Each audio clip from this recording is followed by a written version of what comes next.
Hey YouTube, Marshall here. Welcome back to the Realignment. I've got a great episode today. I'm speaking with the author Craig Nelson about his new book, V for Victory. It's all about FDR, the arsenal of democracy, and how the United States can revitalize its defense industrial base for the challenges of the 21st century. We're also going to look at how the world of 1941 compares to today and all of those great things. Hope you all enjoy this conversation and definitely let me know what you think in the comments. Craig Nelson, welcome to the Realignment. Thank you so much for having me. It's such a pleasure. Yeah, I'm really glad to speak with you. There was some perfect timing with the publication of this book. We just did an episode on the Truman Committee looking at American industry during World War II. So there's a nice, convenient, all the publishers got together to publish these things in May going on.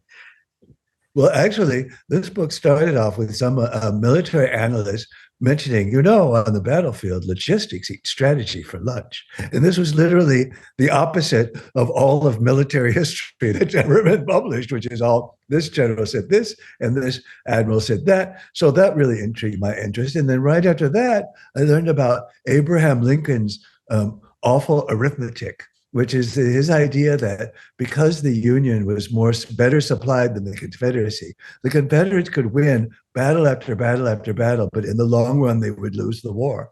And I sort of put these together with the current trend of history of seeing that the secret weapon of World War II was the arsenal of democracy, and ended up having to write this huge book, right? I thought I was just going to write a little one, but oh well, there we go. And just to clarify, because that's really interesting, when you mean his terrible math, you don't mean that the math was off.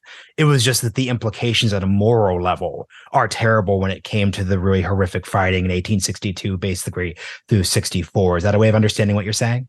Yeah, see, Lincoln, it's a fantastic conversation of two of Lincoln's secretaries, and they're very upset because the Union has lost battle after battle. And one of them says, Lincoln believes in something called the awful arithmetic, which is that you can lose battle after battle, but if you're supplied better than your opponent, you're eventually going to win.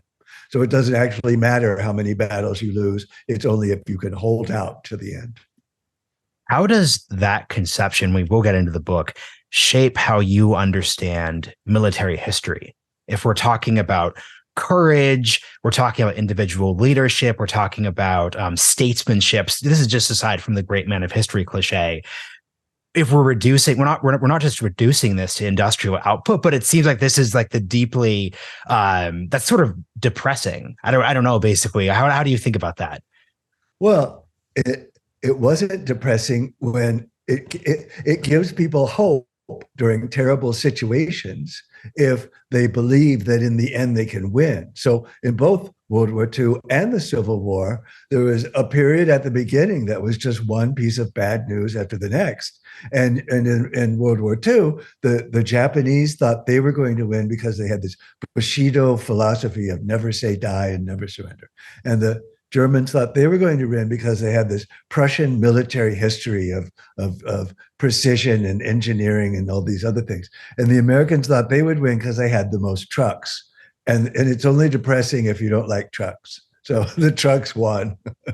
Yeah, and it's depressing if you are not also allied with the United States in the context of 20th century history. So here's what I'd love to know first. Why write this book / tell this story now? Because obviously this takes 5 years of research. And in this moment specifically, if you just Google, I'm speaking to listeners here, the words, arsenal of democracy, you'll get a bunch of articles about the war in Ukraine. But obviously that war in Ukraine had not started when you started your research. So what were you looking at? And also this is before COVID too. So less with a focus on supply chains and industry. What were you seeing in 2017 and 2018 that made this the next story you wanted to tell?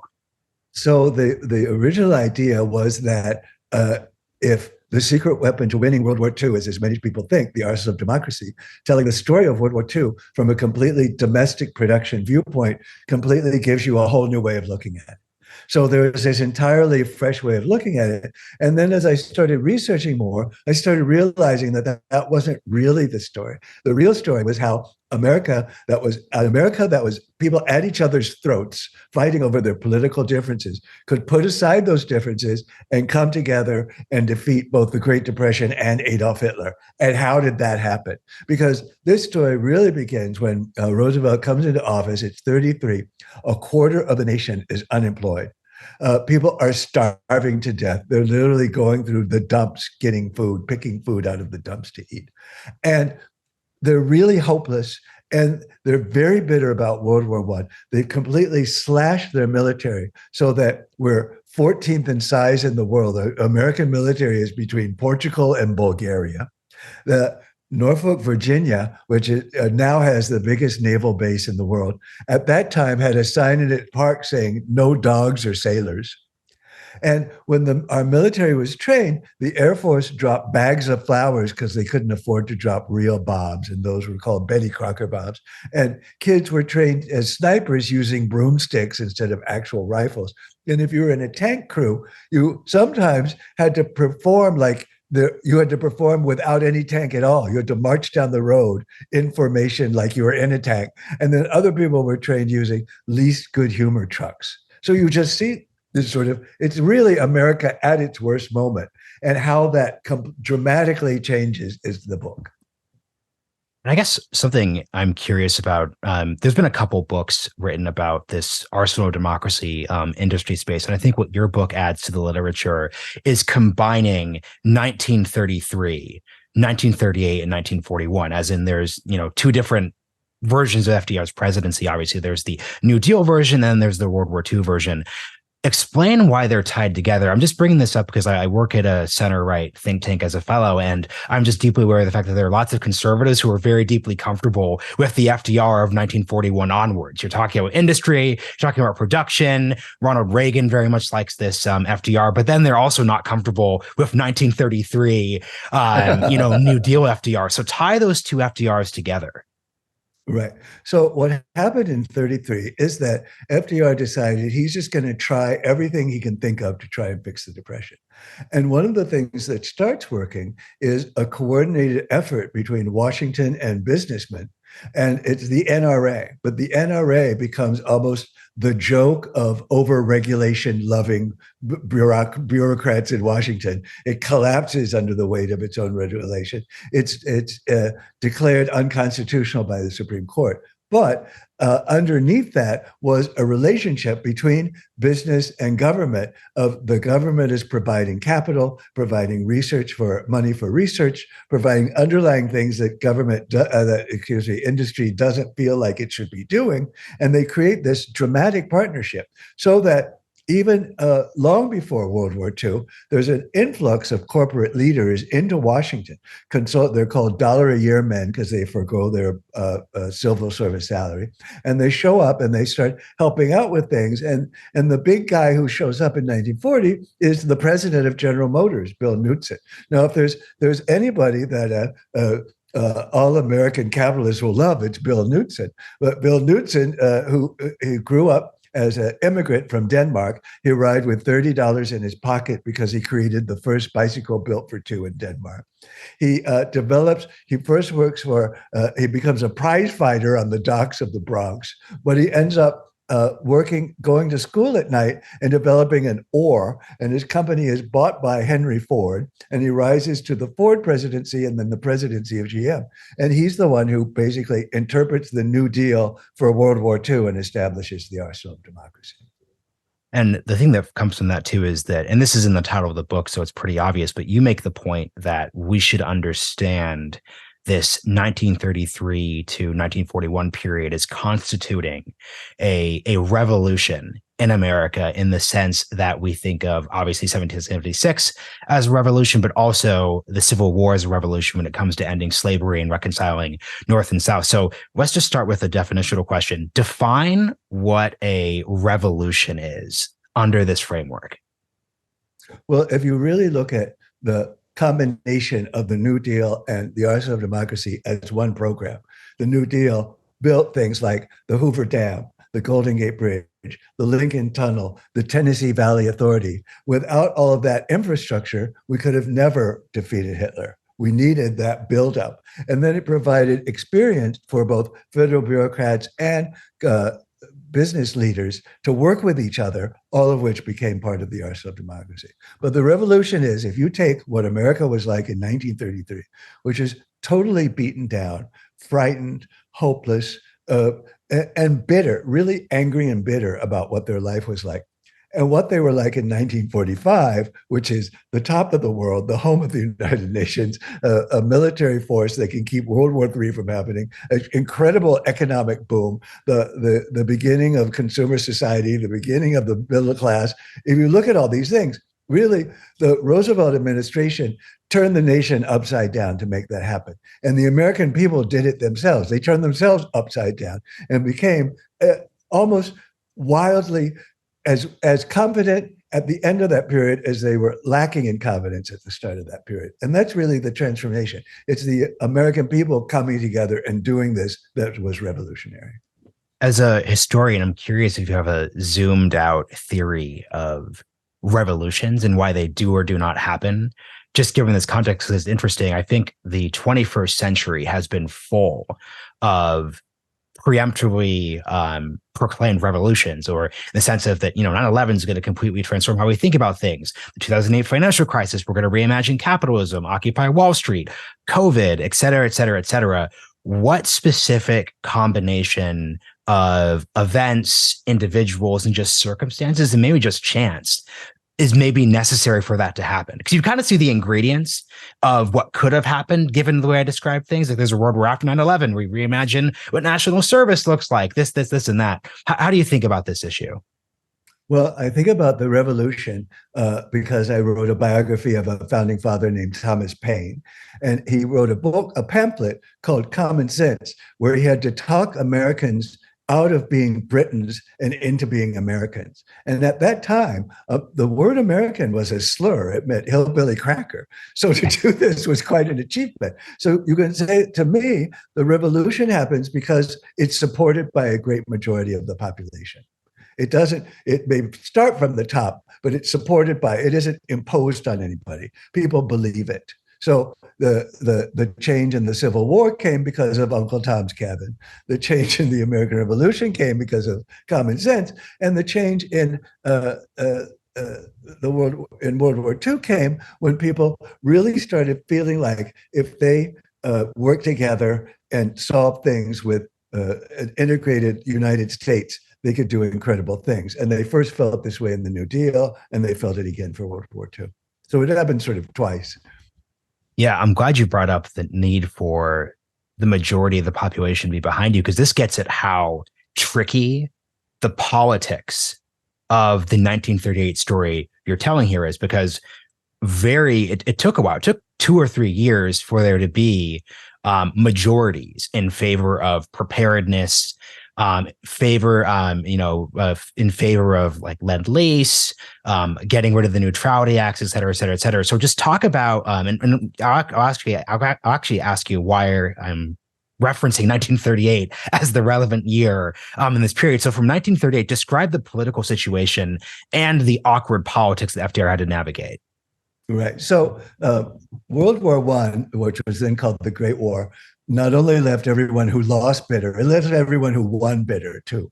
The Americans felt like Wilson had lied to them. President Wilson had lied to them, and all the benefits he had promised coming out of World War I didn't happen at all. And they were really angry that the foreign countries, their foreign allies, owed us billions of dollars, which they were not paying back. The Great Depression was in full force. People were really angry and hostile. They were constantly raising tariffs to keep out foreign products, which just screwed up the world economy more and more. And they were really in this downward spiral. And first, so the Roosevelt administration tried all these things to fix the Depression, and they fixed a great many things, but they had trouble with unemployment.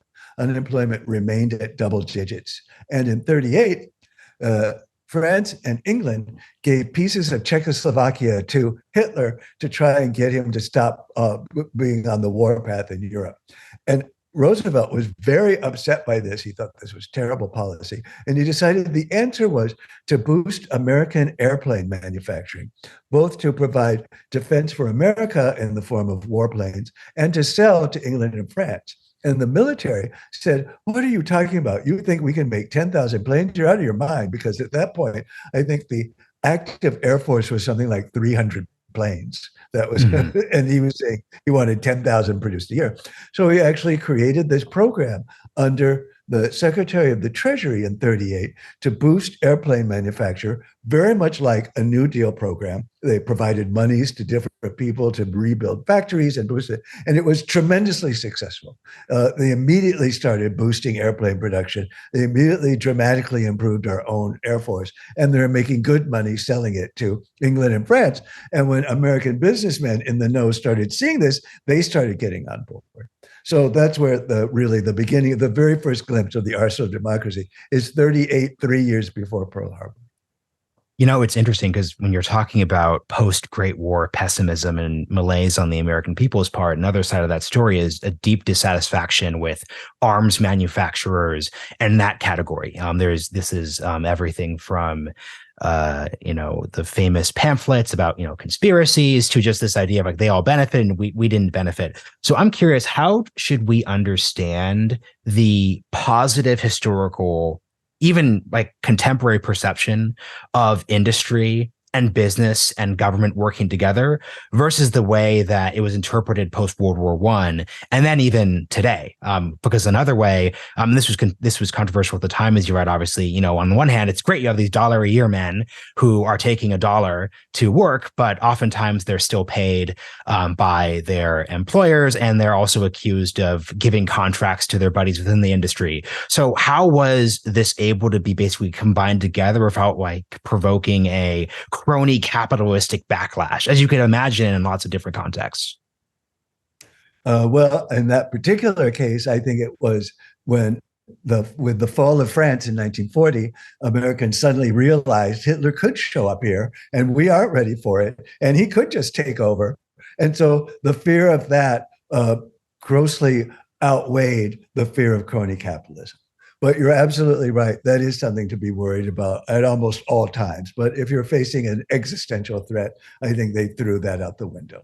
But also, there was something that is really different. I mean, one of the things that I loved about doing this book was ending up with how many things mirror our life right now. Like then in the 1930s, Silicon Valley was Detroit. And Detroit was considered this genius of manufacturing, and the future was Detroit. And you almost can see, almost word for word, Ford was like Apple. And then the biggest retailer was Sears, and it was just like Amazon. But one of the things that's really different between now and then is that the two biggest fighters on joining the war or staying out of it, Franklin Roosevelt and Charles Lindbergh, spoke to each other, but through the radio, which was the internet of the 30s, radio. Mm-hmm. But they alternately spoke about policy. And you would have this, it was called the Great Debate, and it was very vicious. People would end up brawling in the streets over it. It was really a really scary time in a lot of ways. But the American public could listen to this debate on the radio and watch how policy was made and really take part in it. They could say by voting and by polls, and Roosevelt was the first president to really use public polling. They could say that way, they could direct how things were going. Did they think Roosevelt was right? Did they think Lindbergh was right? And this is something we don't have now, where the two opposing parties talk past each other to their own base instead of publicly debating each other on issues. So I hope this book helps bring back that trend.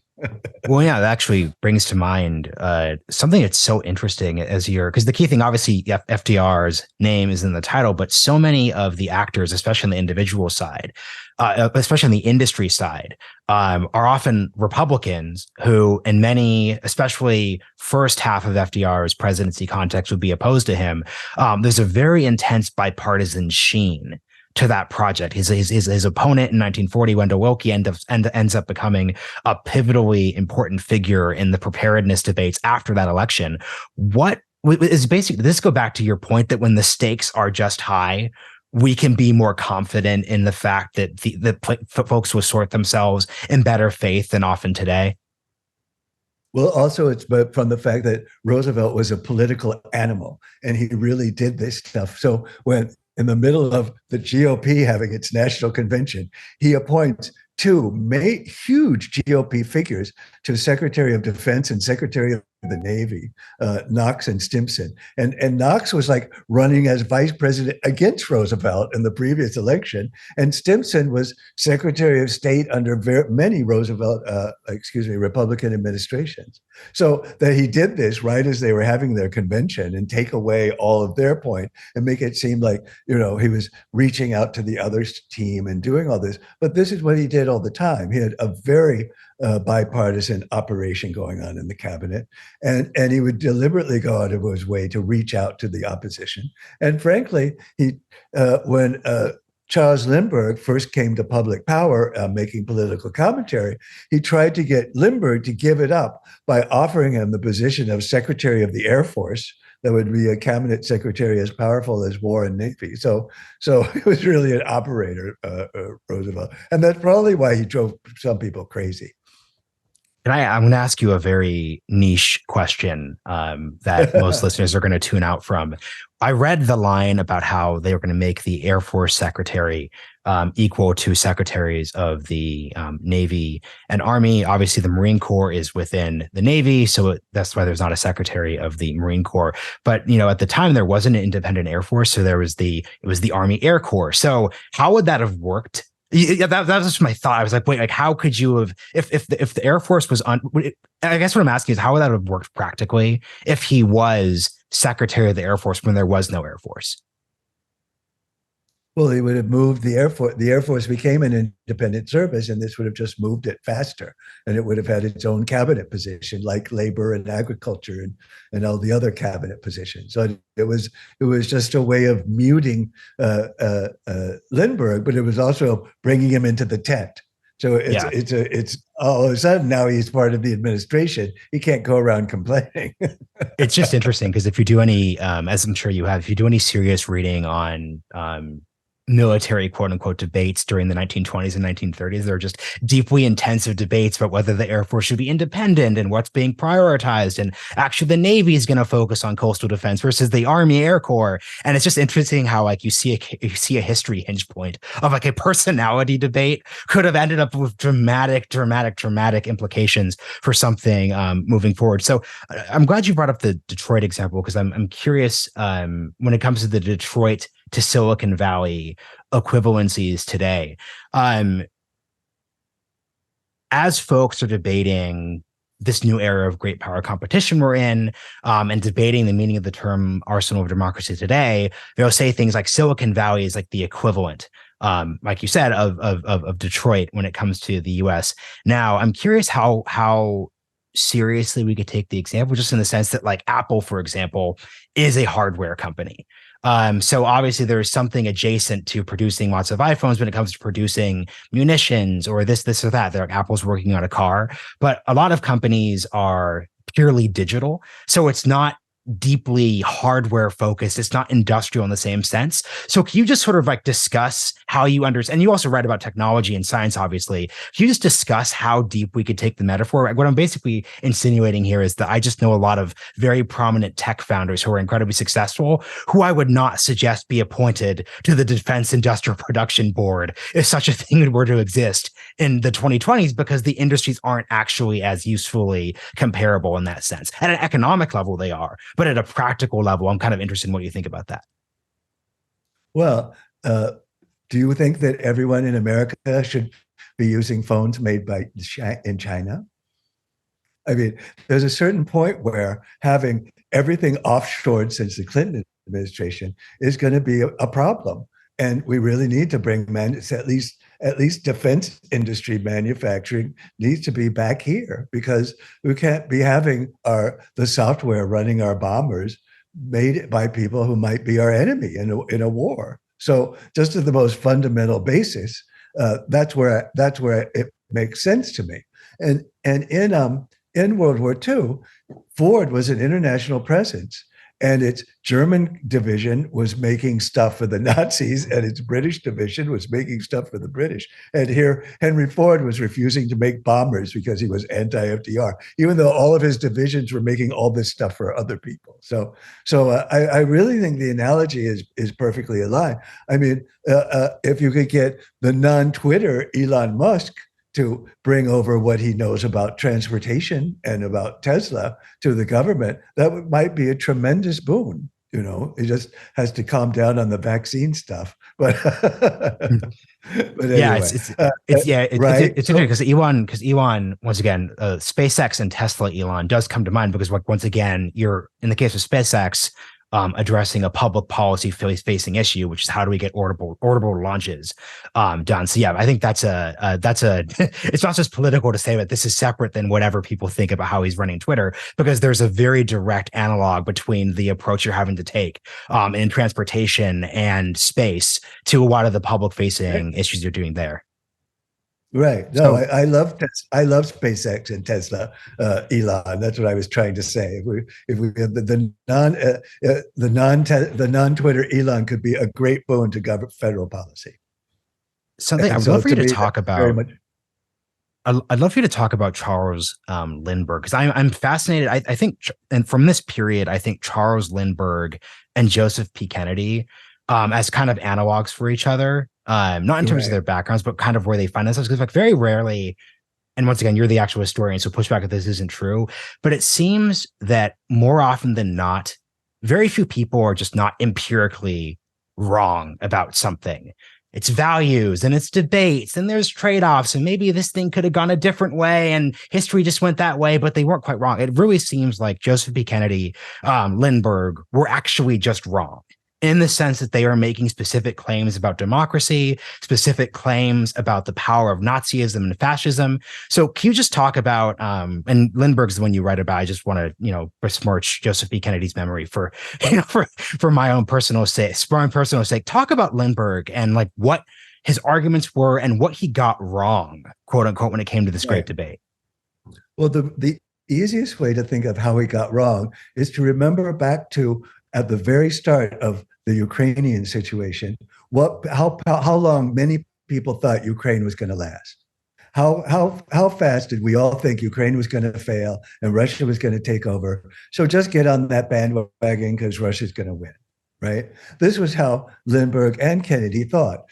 Everyone was saying that England was going to fall in a matter of months, that the USSR was going to fall in a matter of months, that there was no way the Nazis were going to take over. So let's get in on that and make an alliance with Hitler and figure out how to live with him.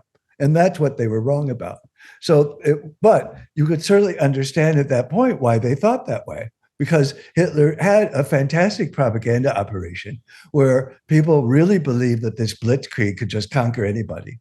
And when France fell, in fact, was the huge reversal in American public opinion on the war, because they really thought France was a big ally of ours. They really thought they had this great military, and they fell in 5 weeks. So what was Hitler going to be able to do to us? And that was the big change. But in the middle of all this is Charles Lindbergh. So the Lindbergh story is sort of fantastic because he does do the first solo flight from New York to Paris under harrowing circumstances. He was an airmail pilot. He had no real financial support for doing this. He was doing it using celestial navigation, which he did not really know how to do. He was doing it by himself, which was a terrible idea. I mean, and he did it anyway. So the heroism of this coming to a depressed country like the United States was, you just can't underestimate it. He was such a powerful figure in America, and he cultivated a homegrown, all-American boy next door quality that he was honest and direct, and you can believe what he says. But he wasn't a very sophisticated person. So when his child was kidnapped and murdered, he blamed the media, and he took his family to live in England. And there they meet other wealthy people who are sort of aligned with the Nazis. And he gets snowed by the Nazis and into believing that they're going to take over the world and there's nothing you can do about it. So just give up right now. And he starts promoting this idea over and over and over. And this is where FDR shows up and says, cut it out and I'll make you Secretary of the Air Force. But he keeps going. And as he keeps going, he decides that he after he gets a medal from the Nazis, the American public turns against him. But he decides the way to make it up to them is by keeping them from going to war with the Nazis, and he'll be an American savior again, like he was before. And he goes on this campaign. And this is called the Great Debate at the time. And it's FDR announces a policy. Lindbergh goes on and tries to defeat it. The American public listens to all of these things, and they vote at polls and in the voting booth for what they want. And this is literally how, step by step, we go from one policy after the next, until we're fully supporting England and the Soviet Union with Lend-Lease. And during this whole time, Lindbergh is fighting against it. But as he's fighting, he becomes more and more publicly racist and anti-Semitic, to the point where when Roosevelt wins his third term, the first time a president's been elected to a third term, Lindbergh is quoted, and he says this in his own memoirs. He prints this, that the only answer is to take voting rights away from Black people, and the Jews better watch out, because if they think things are bad for them in Germany, wait till they see what can happen to them here. So it's sort of outrageous. But people pick up on this, and they start seeing in his speeches references to things Hitler had said, and this sort of crazy, super racist idea at the time called eugenics, which is a hierarchy of skin color, and they pick up on it, and people start publicly attacking him over and over again, and he sort of falters. And then, of course, when Pearl Harbor happens, then all of his ideas are worthless. Yeah, it's just so interesting because if on the one hand, your answer to the bipartisanship question was FDR's individual political talent was paramount. On the Lindbergh side, his lack of political talent was paramount to how this story turns out too, because he did not have to say the things that he said. He did not have to make there was plenty of enough stuff that you had to work with the, to your point, the backlash against the end of the Great War. You did not have to bring Jews into it. He did not have to fawn over Hitler and Goering. And it's just like this deeply, I'm fascinated in like the personality part of that dynamic. Something that comes to mind pure too. hubris. Go on. Yeah. I think it's pure hubris. He just thought that he was this incredible person and that he knew about many things that he didn't know about. And he didn't really get educated about it. He didn't know what he didn't know. He wouldn't get educated about these things. It was quite apparent to everyone else that the Nazis couldn't attack Prague and England, which is what he originally said, and so you actually see it now in high-flying billionaires today, of people who don't know what they don't know. So it repeats. That part of history seems to repeat. Yeah, and this is interesting because this brings to mind a kind of a throwaway line that you had in the book, but to me is deeply fascinating. You wrote about how it'd be worth a historian delving deep into the dynamic of optimism and pessimism. FDR and Churchill are deeply optimistic despite all of the darkness you could experience in 38 through 42. And various leaders like, Pétain, Darlan, et cetera, are pessimistic, and they have their country steamrolled rather quickly. The part that I would just add to this story that's interesting is Churchill's an optimist if it's 1940, but in the 1930s, he's talking about Nazis and war coming back. And there's actually a way of understanding everything he's saying is deeply pessimistic. And if you're looking at what Lindbergh and Joseph E. Kennedy are saying, it's kind of optimistic in the sense that, put aside the thoughts about the Jews, it's optimistic in the sense of like, we're the United States. We're between two oceans. Whatever's happening over there can't possibly affect us. Like, we're fine. So can you just talk more about this like awkward dynamic of optimism and pessimism, which actually there's different quadrants operating at the same time? Well, I think the quote you were saying is Sherwood, who's talking about Roosevelt and Hopkins and Churchill in the wake of his boss Hopkins, who is not optimistic. But anyway, but I think that what you see is that when the going gets tough, the winners go, we can beat it, we can do it, and you can't ever give that up. If you really turn sour when things are bad, you're as a world leader, you just have you almost are guaranteeing it's going to get worse, and that's what the optimism he was talking about, that during all of 1942, during all of 1941 for England and all of 1942 for the Allies, the news couldn't be worse. It was just one terrible thing after the next. And when you were around Churchill and Roosevelt, you would have no idea that this was such a terrible period. They were just constantly, oh, we're going to win this. Just keep going, no problem. We can do that, And I think that's the only thing you can do as a leader when you're faced with one horrible thing after another. Joseph Kennedy never had one horrible thing after another happen to him. So. Well, by this point in this life, I'd say the 1960s version did have one thing after another terrible happened to him. Okay, so in this last section, I want to kind of fast forward a tiny bit, especially to the relevance to today part. So I spent a lot of time in the 38 through 41 period. What you have an interesting section in the book just pointing out that the term arsenal of democracy has actually like a long history to it. It's used in a bunch of different contexts. When we discuss it today, we're often referring specifically to American industrial capacity. But when you describe the term, you're saying that FDR is referring to the quote unquote miracle of the American people. So just kind of expand on that, like help us understand these different definitions. Well, I think that it all goes back to what I was saying before, that a revolution happens when people want it to happen. And they say this is, and it's almost as if the Americans had a new idea of themselves.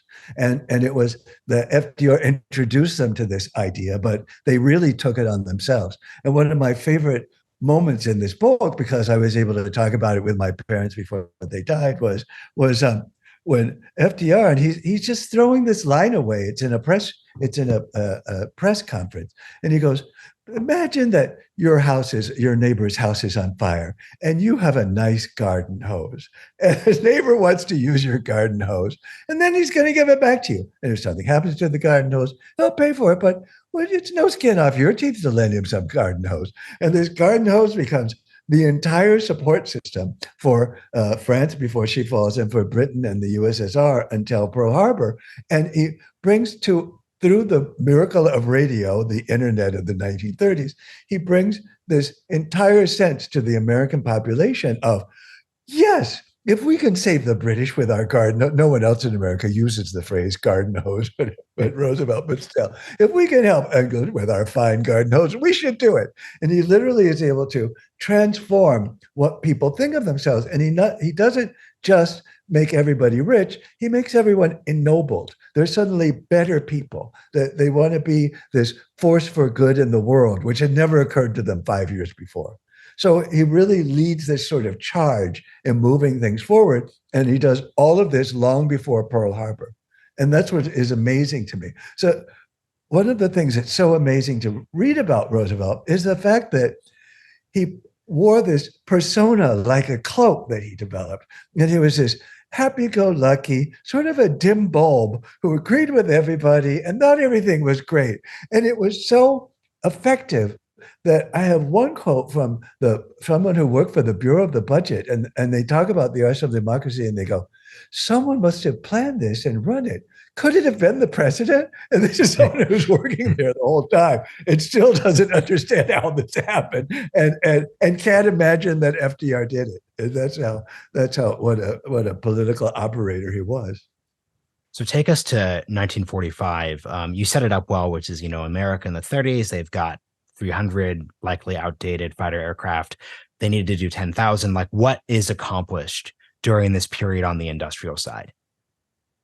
The numbers are so staggering. It's unbelievable. So one of my favorite moments is that there's a terrible problem with tanks, and America has produced for over 20 years. America made 33 tanks. And so the British show up in the office of the head of the Office of Production Management, who's Bill Knudsen, and say, we need tanks. And he doesn't know what he's going to do. So he calls the head of Chrysler and he says, can you make us tanks? And the head of Chrysler says, sure we can. What is a tank? And he has no idea what a tank is. So they send them to the armory, and Chrysler eventually ends up making the Chrysler Tank Armory, which one factory makes more tanks than all of Germany ever made in its entire Nazi career. And you see these numbers again and again, where, 1922 to 1938, 13 tanks, and 1940 to 1945, 80,000 tanks. it's almost incomprehensible to imagine how this worked. But there was a brilliant operation in Detroit, just like Silicon Valley, where they could do this incredible stuff because they had down the method of mass production, and they knew how to turn it into anything they could make could be made with mass production. And they would take a finished plane and disassemble it into all of its parts and create hundreds of pounds of blueprints illustrating every part in 3D. And then they would create machine tools, the tools that make machines. Like today, we have robots that make other robots that make other robots. There in manufacturing, you have machine tools which make other tools. And so they would be able to create this entire factory. So it would start off very slowly, and it would seem like no progress was being made. And this would cause chaos in Washington bureaucracy, and people would be fired and rehired and sent all over the place. But once it actually started going, it was really amazing to see.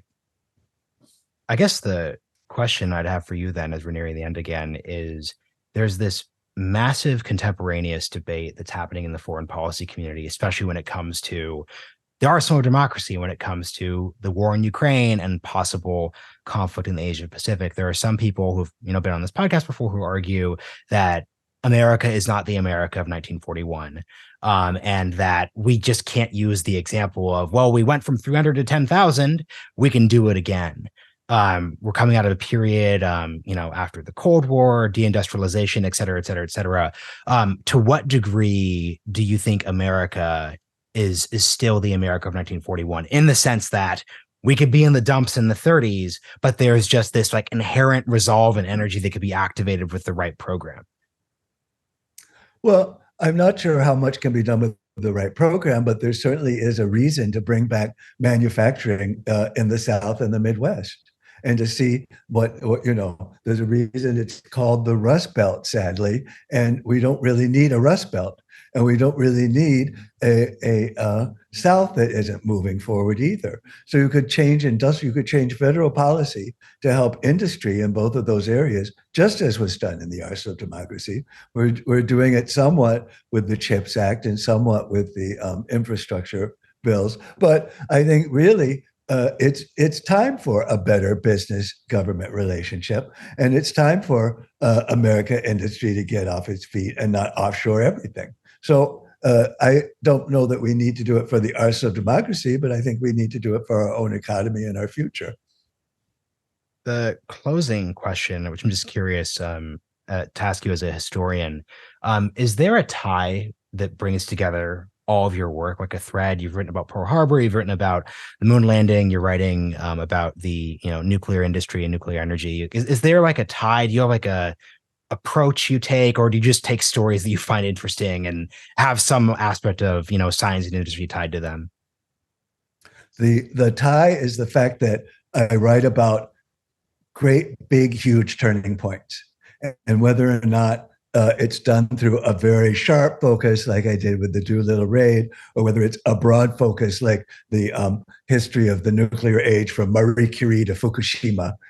It's taking these giant turning points, and it's looking at who are the people who've been forgotten. So it's bringing back people in this book like Jean Monnet, who was this French salesman who gets shuttled around from France, and then France is lost, so he moves to England, and then Churchill hates him, so he comes to America. And he's the one who said that if the United States fully unleashes its industrial power, it is the only thing that can defeat Hitler. He's really the idea behind the arsenal. And all of that about him has been forgotten. We now only know him, if anyone knows him at all, he's known as one of the founders of the European Union. So all of that work is forgotten. There are 3 economists who worked for the federal government who figured out exactly how much the economy could do, how much manufacturing could do, how you could support both civilians and the military. And they produced this gigantic thing called the Victory Plan. And they were completely forgotten. So bringing back these people who are forgotten is a great spiritual endeavor for me, and helping people read a page-turning kind of a book that you could read for a weekend that explains a giant turning point in American history. So these are my 2 highlights of my life. I think that's an excellent place to leave us. Craig, this has been incredibly fun. I really enjoyed the book. The book is V for Victory, Franklin Roosevelt's American Revolution and the Triumph of World War II. Thank you for joining me on the Realignment. This was fantastic, Marshall. Thank you so much. It was an honor to be here.